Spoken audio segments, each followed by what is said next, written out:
The collapse of Silicon Valley Bank and two other small U. Lenders in March triggered contagion fears and record outflows of deposits from smaller banks. In this video, we will explain what happened to Silicon Valley Bank, why it matters, and what it could mean for the future of banking in America. Silicon Valley Bank, or SVB, was the 16th largest bank in the United States, with assets of $209 billion at the end of 2022. It was founded in 1983 and specialized in providing loans and services to technology companies, startups, and venture capitalists. It had a reputation for being innovative and agile, and had branches in major tech hubs such as San Francisco, New York, Boston, and London.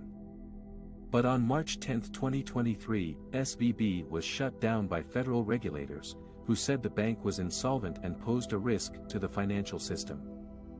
The bank's failure came as a result of several factors, including its investments losing value and its depositors withdrawing large amounts of money. One of the main reasons for SVB's collapse was its exposure to U.S. Treasury bonds, which are considered safe and liquid assets. SVB had bought $90 billion worth of Treasury bonds with fixed interest rates that were below market value, because the Federal Reserve had been raising interest rates steadily over the last year. This meant that SVB's bonds were worth less than what it paid for them, and it had to mark down their value on its balance sheet. Another reason for SVB's downfall was its reliance on short-term funding from other banks and financial institutions. SVB borrowed money from these sources to lend to its customers and to buy more Treasury bonds. But when news of SVB's troubles spread, these lenders became nervous and demanded higher interest rates or stopped lending altogether. This created a liquidity crisis for SVB, which could not meet its obligations or raise enough cash. A third reason for SVB's demise was the loss of confidence from its customers and depositors. As rumors of SVB's problems circulated on social media and in the press, many people started to withdraw their money from the bank or close their accounts. This caused a bank run, which drained SVB's reserves and worsened its financial situation.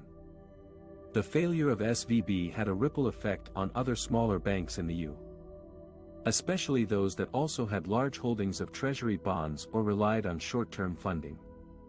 Two other regional banks, Signature Bank and First National Bank of Omaha, also collapsed within days of SVB's shutdown. The Federal Deposit Insurance Corporation, FDIC, which insures deposits up to $250,000 per account, had to step in and guarantee customer deposits at these banks. The FDIC also arranged for First Citizens Bank, a larger and stronger bank based in North Carolina, to purchase most of SVB's assets and liabilities.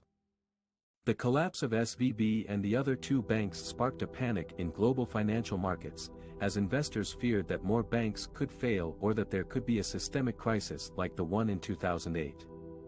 Stock markets plunged, bond yields spiked, and credit markets froze. The Federal Reserve had to intervene by injecting billions of dollars into the banking system and lowering interest rates to calm the markets. The U.S. government also announced a stimulus package to support the economy and prevent further damage. The fallout from SVB's collapse is still being felt today, as regulators, lawmakers, analysts, and customers try to understand what went wrong and how to prevent it from happening again. Some of the questions that are being asked are, how did SVB manage to hide its problems for so long?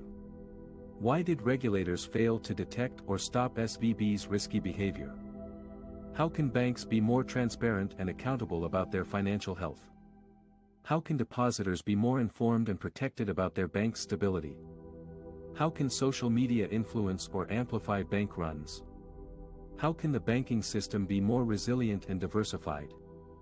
These are some of the issues that we will explore in this video series on how a credit crunch could devastate small-town America.